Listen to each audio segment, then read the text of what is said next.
Irmãos, abramos nossas Bíblias em Atos dos Apóstolos, capítulo 18.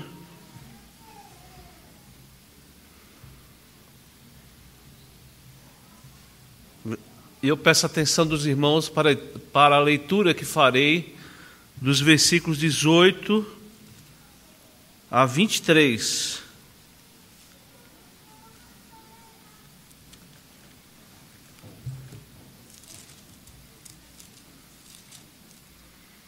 Diz assim a palavra do nosso Deus. Mas Paulo, havendo permanecido ali ainda muitos dias, por fim, despedindo-se dos irmãos, navegou para a Síria, levando em sua companhia Priscila e Áquila, depois de ter raspado a cabeça em Cencreia, porque tomara voto. Chegados a Éfeso, deixou-os ali. Ele, porém, entrando na sinagoga, pregava aos judeus, rogando-lhes eles que permanecesse até mais algum tempo. Não acedeu, mas, despedindo-se, disse: se Deus quiser, voltarei para vós outros. E embarcando, partiu para Éfeso. Chegando a Cesareia, desembarcou subindo a Jerusalém, e tendo saudado a igreja, desceu para Antioquia. Havendo passado ali algum tempo, saiu, atravessando sucessivamente a região da Galácia e Frígia, confirmando todos os discípulos. Amém. Amados irmãos, começar uma obra não é difícil. Bem mais difícil é perseverar e terminar uma obra que nos é confiada. Dar início a uma atividade não é tão difícil assim.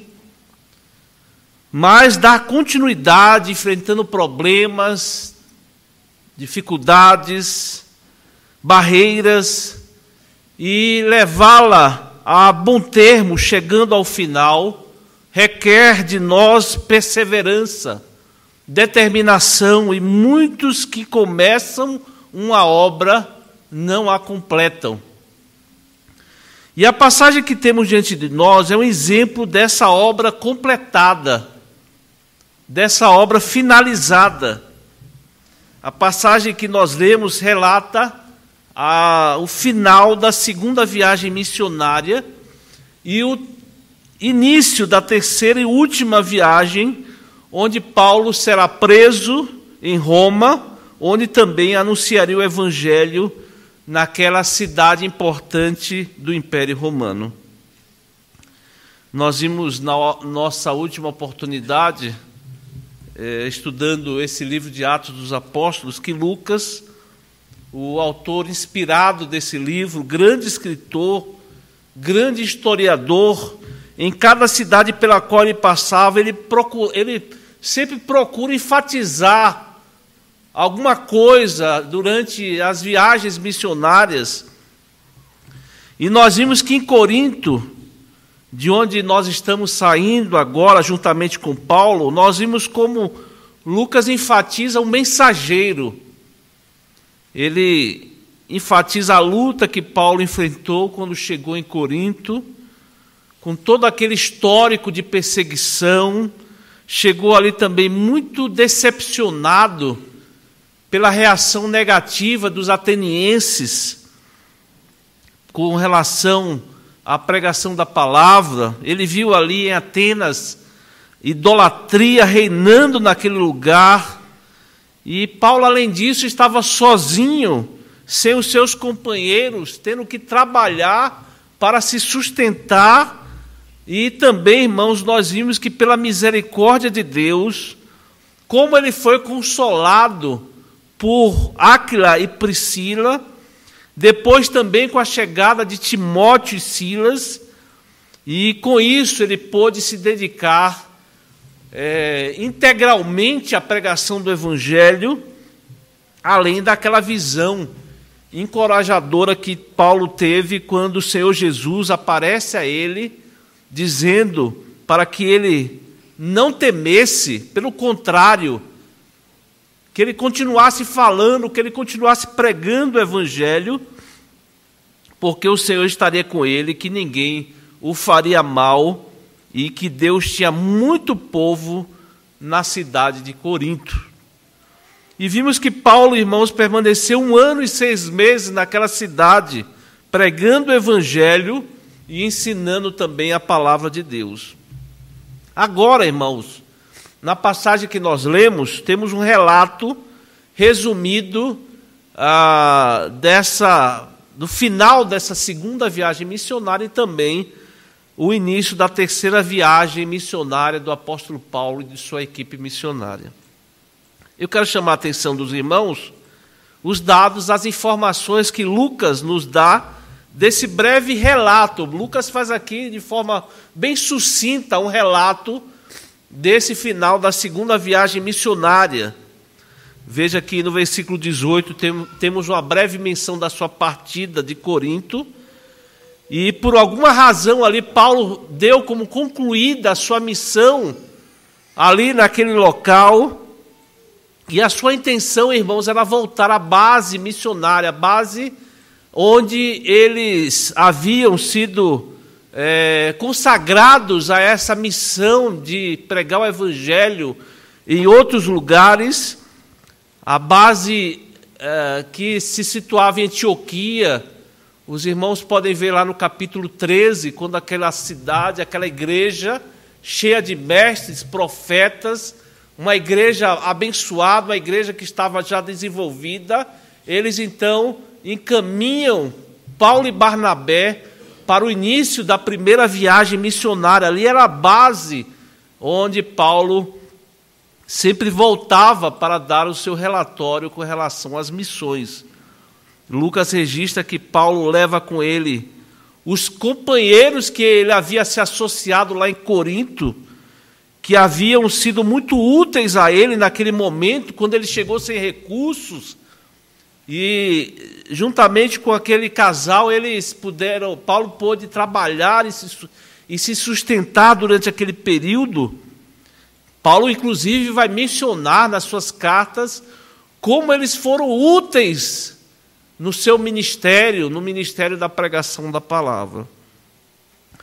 Mas, irmãos, o fato aqui mencionado, até certo ponto inusitado, é que quando Paulo chegou no porto de Cencreia, quando ele pegaria o navio para cruzar o mar Egeu, para retornar, diz o texto que Paulo raspou a cabeça porque tomara voto.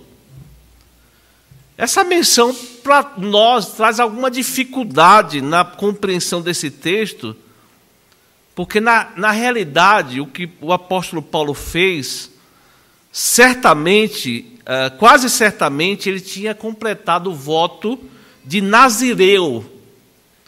Lá em Números 6, os irmãos vão encontrar as orientações para aqueles que faziam o voto de nazireado, né? Eles se consagravam a Deus. É importante que nós leamos apenas o começo. Os irmãos vão ver em todo esse capítulo 6 a descrição desse voto. Disse o Senhor a Moisés: fala aos filhos de Israel e dize-lhes: quando alguém, seja homem ou mulher, seja homem, seja mulher, fizer voto especial, o voto de Nazireu, a fim de consagrar-se para o Senhor. E aí vai dizer que aquele que fez o voto, eles não tomavam nenhuma bebida, eles deixavam o cabelo crescer e ficar sem navalha por muito tempo.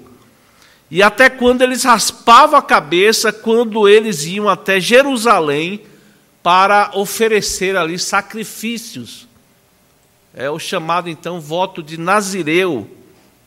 Capítulo 6, irmãos, que nós lemos o começo, descreve esse cerimonial, e quase certamente Paulo havia feito esse voto do nazireado, estava ali algum tempo sem navalha na cabeça, né, no cabelo, e aqui é mencionado que ele completou este voto e raspou a cabeça.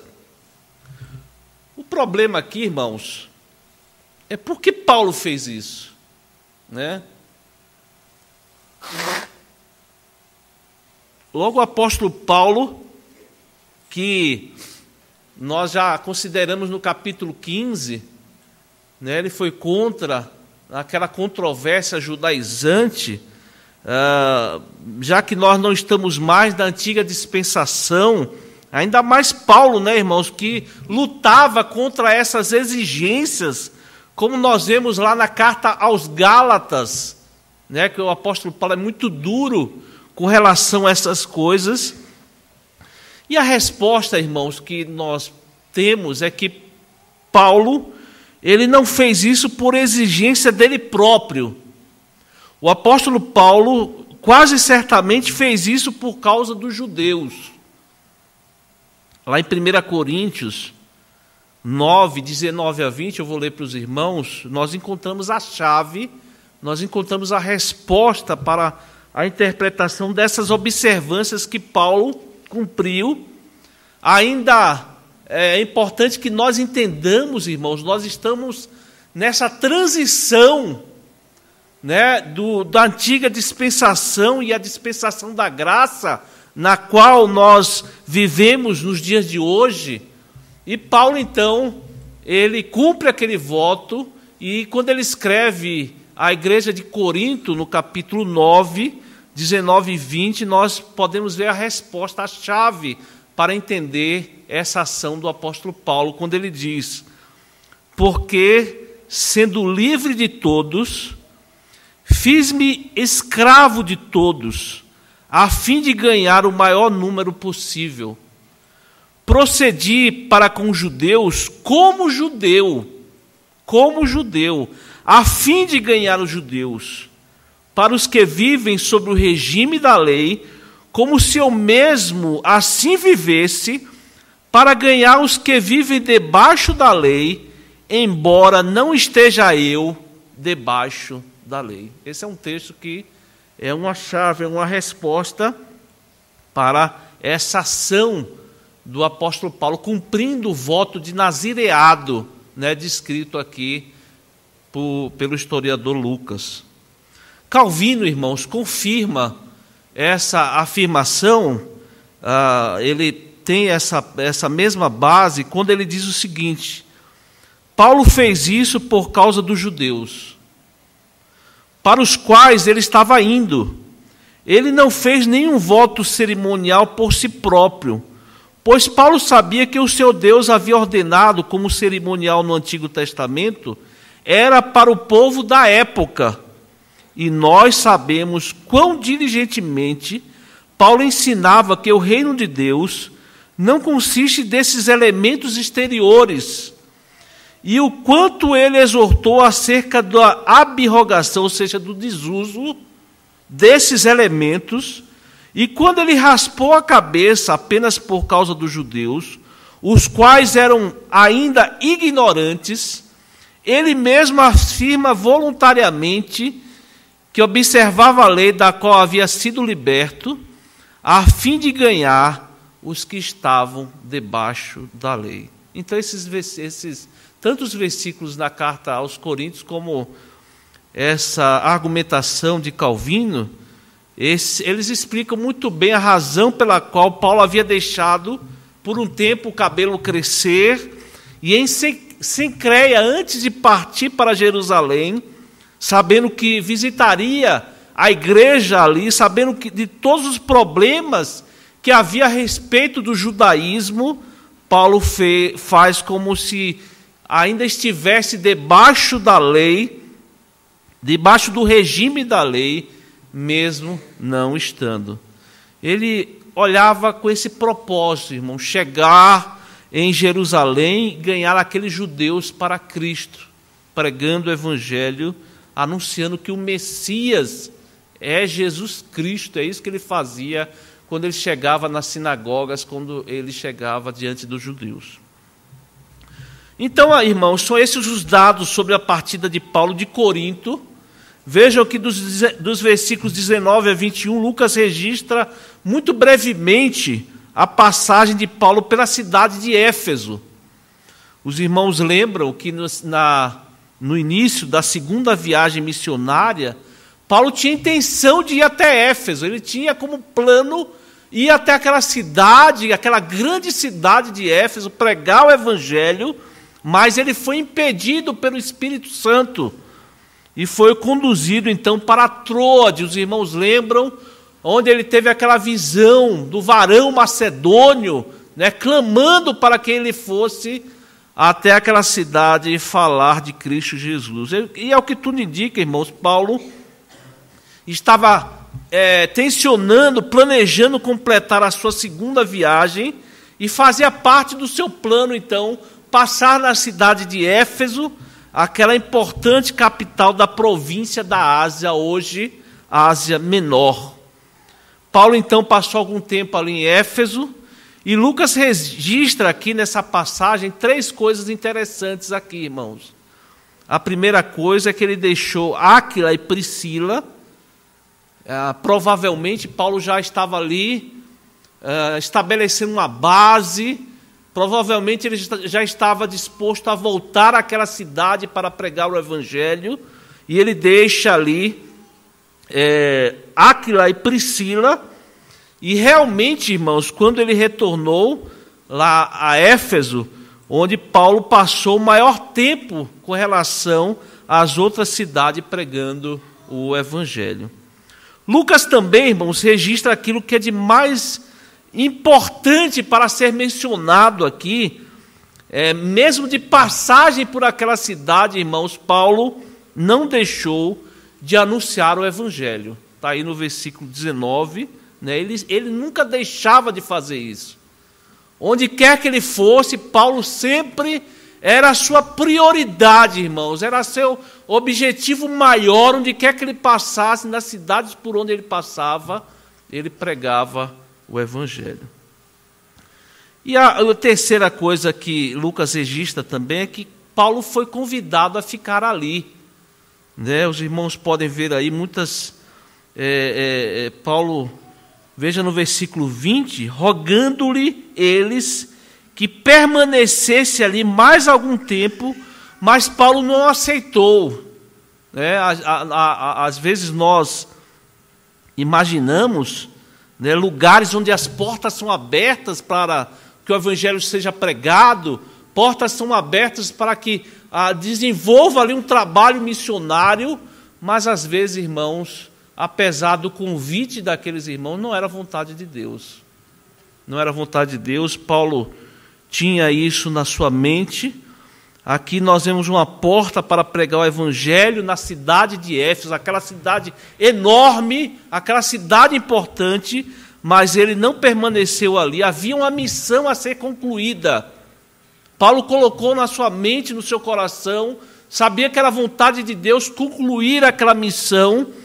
E mesmo com toda aquela receptividade em Éfeso, nesse momento, mesmo convidado a permanecer ali mais tempo, mas Paulo não acedeu, Paulo não aceitou, e retornando então à cidade de Jerusalém e depois para Antioquia. Mas vejam, irmãos, que interessante aqui que Paulo promete voltar àquela cidade, mas não sem antes dizer, se Deus quiser.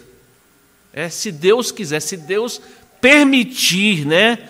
Se os irmãos lerem as cartas do apóstolo Paulo, vão ver sempre o apóstolo Paulo mencionando isso. Olha, se Deus quiser, se Deus permitir, se for da vontade de Deus, né? Mostrando aos outros, né, que a sua vida, os seus planos não estão nas mãos dele próprio, mas do Senhor. Ele estava na dependência da providência de Deus, né? Ele fazia planos, a gente sabe disso.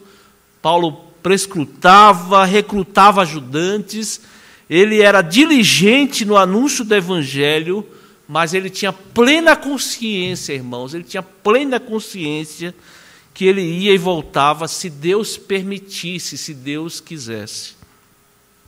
E no versículo 21 nós vemos a menção de Paulo embarcando, partindo de Éfeso para o seu destino. Nos versículos 22 a 23, irmãos, nós temos também um relato muito breve da chegada de Paulo em Jerusalém, depois em Antioquia, e a menção de que Paulo permaneceu algum tempo em Antioquia, naquela base missionária. No versículo 22, nós temos registrado que Paulo chegou ao porto de Cesareia, que ficava próximo a Jerusalém. No texto original, não consta a cidade de Jerusalém, nós não temos isso no original. Na nossa tradução, há essa inferência, e é uma inferência razoável, porque, irmãos, no texto original diz apenas que ele desembarcou em Cesareia e subindo, é isso que diz o texto, subindo, tendo saudado a igreja.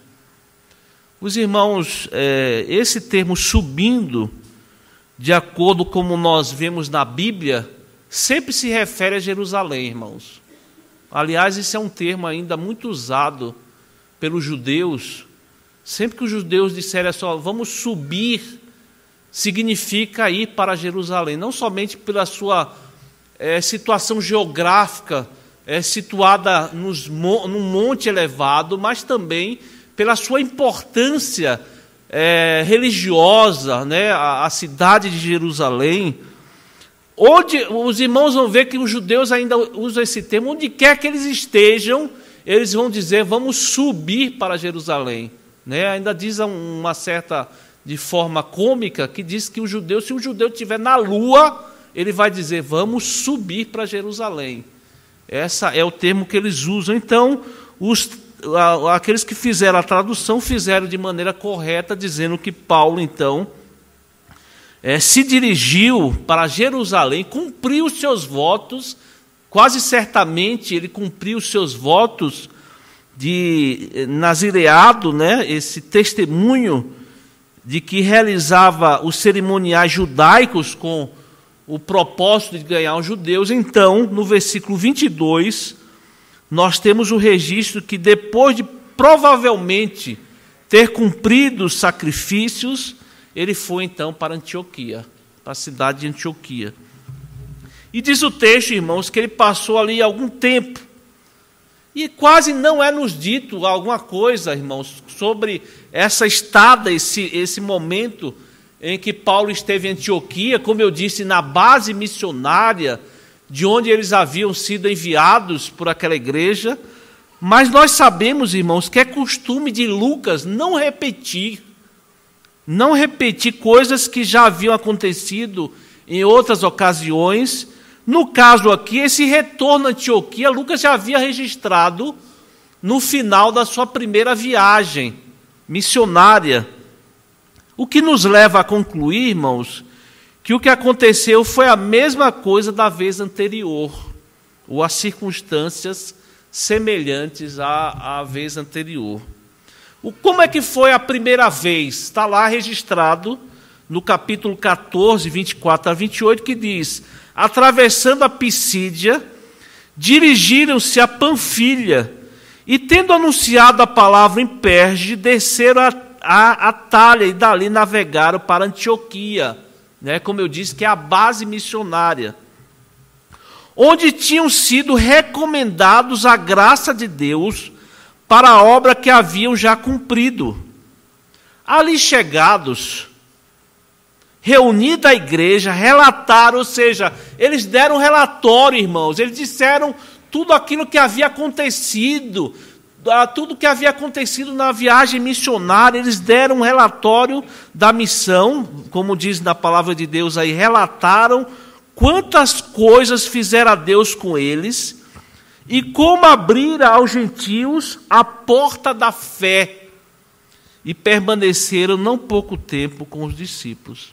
Provavelmente, irmãos, o que Paulo fez foi exatamente isso, prestaram conta da sua missão, daquela missão que eles haviam realizado.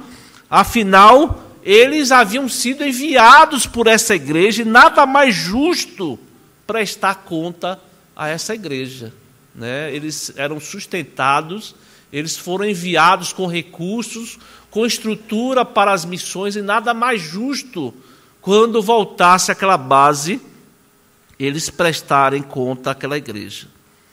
Nós podemos aqui imaginar, irmãos, aquela igreja sendo reunida ali naquele local, Paulo contando ali, relatando aquelas coisas maravilhosas, aquelas histórias maravilhosas da graça de Deus, abrindo a porta aos gentios, né? A pregação do evangelho sendo realizada e aquelas pessoas de várias cidades, de várias regiões, se convertendo a Cristo Jesus.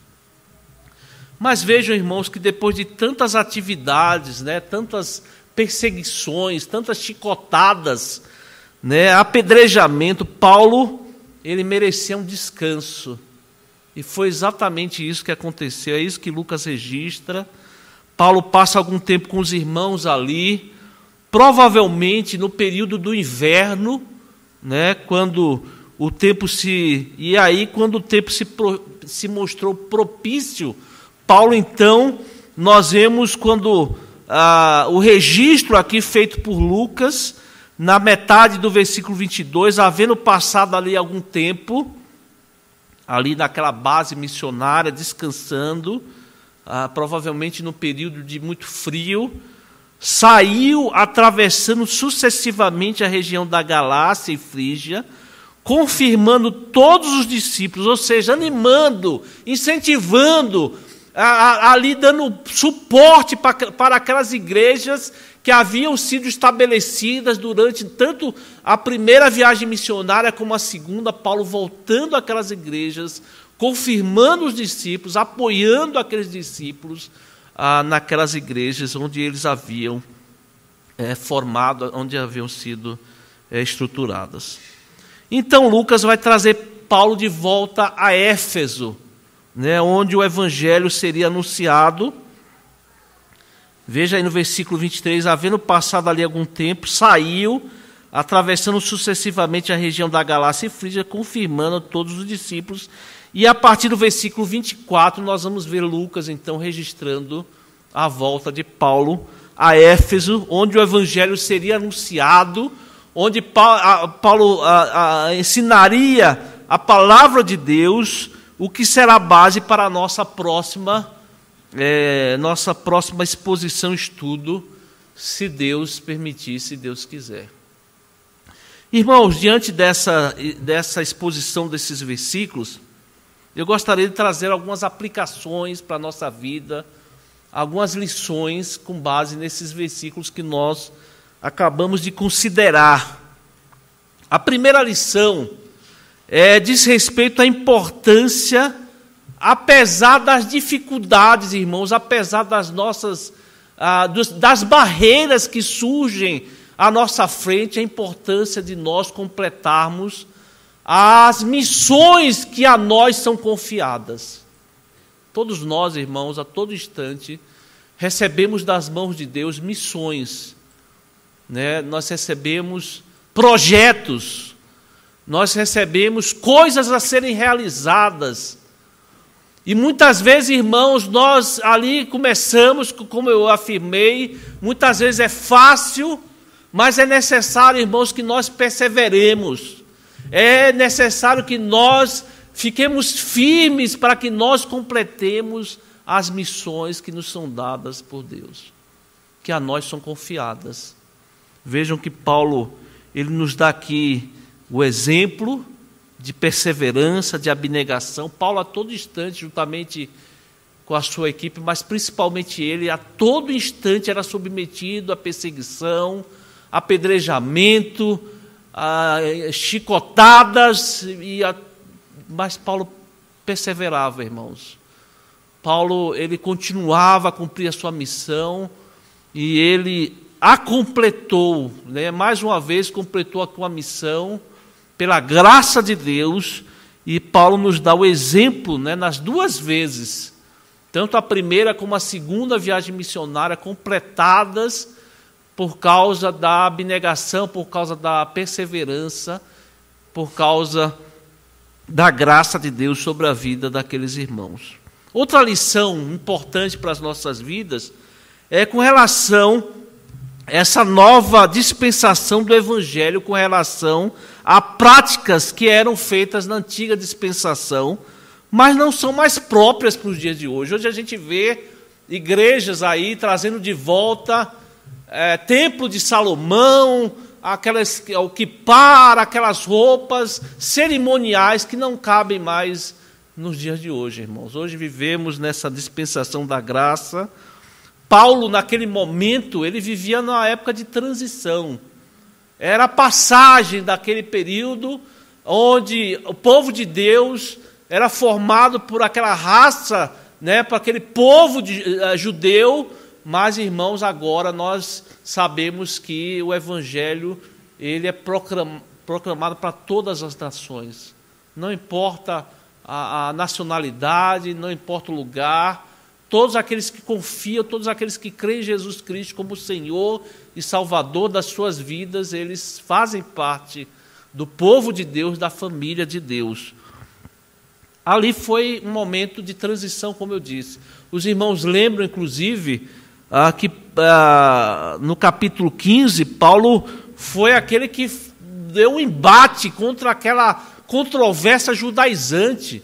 Mas Paulo, ao mesmo tempo, irmãos, circuncidou a Timóteo naquele momento importante para que até mesmo Timóteo tivesse acesso aos judeus, para que ele pudesse também pregar o Evangelho, não somente aos gentios, mas também aos judeus. Agora, o que a gente vê, irmãos, é que tudo que fosse necessário, sem negar o senhorio de Cristo, tudo que fosse necessário no anúncio, que ajudasse o anúncio do Evangelho, Paulo estava disposto a fazer. Como diz Calvino, os judeus ainda eram ignorantes, e era necessário tolerância e paciência para ganhá-los para Cristo. Outra lição que a gente vê aqui, irmãos, é que sempre nós temos enfatizado, mas nós não temos como eximir, irmãos, como retirar essa realidade, essa verdade nas nossas aplicações, nas nossas lições. É quase um refrão, mas o que nós vemos sempre, irmãos, é a pregação do Evangelho. A igreja, irmãos, ela é coluna e baluarte da verdade. E vejam que o relato aqui ele é muito rápido, ele é muito breve, de tudo aquilo que Paulo faz ao deixar a cidade de Corinto, passar por Éfeso, a Jerusalém até Antioquia, mas Lucas não deixa de registrar, irmãos.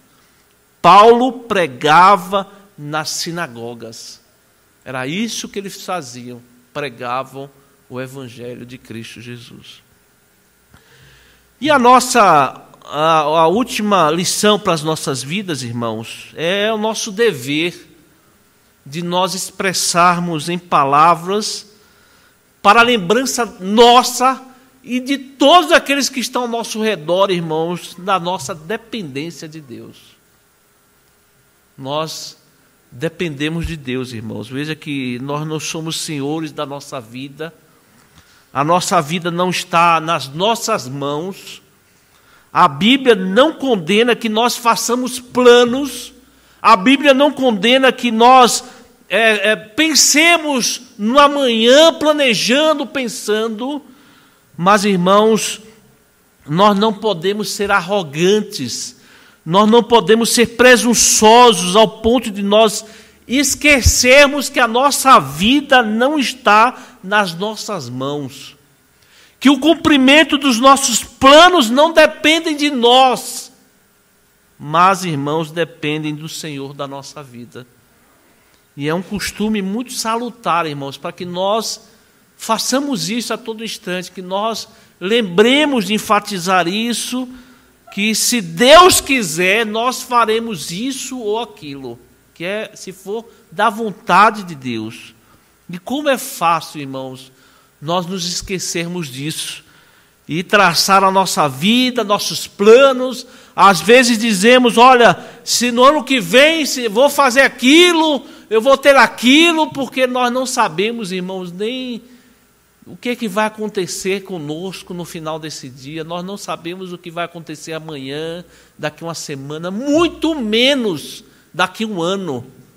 E nós, é um costume salutar, irmãos, nós fazermos planos, estipularmos datas, traçarmos ao longo da nossa vida, mas é bom, irmãos, nós expressarmos a todo instante, né, de forma audível, para que não somente nós enfatizemos isso, mas ao redor, aqueles que estão ao nosso redor, nós evidenciarmos, se Deus quiser, seja qual for as circunstâncias da nossa vida, irmãos, é Deus que dirige as nossas vidas.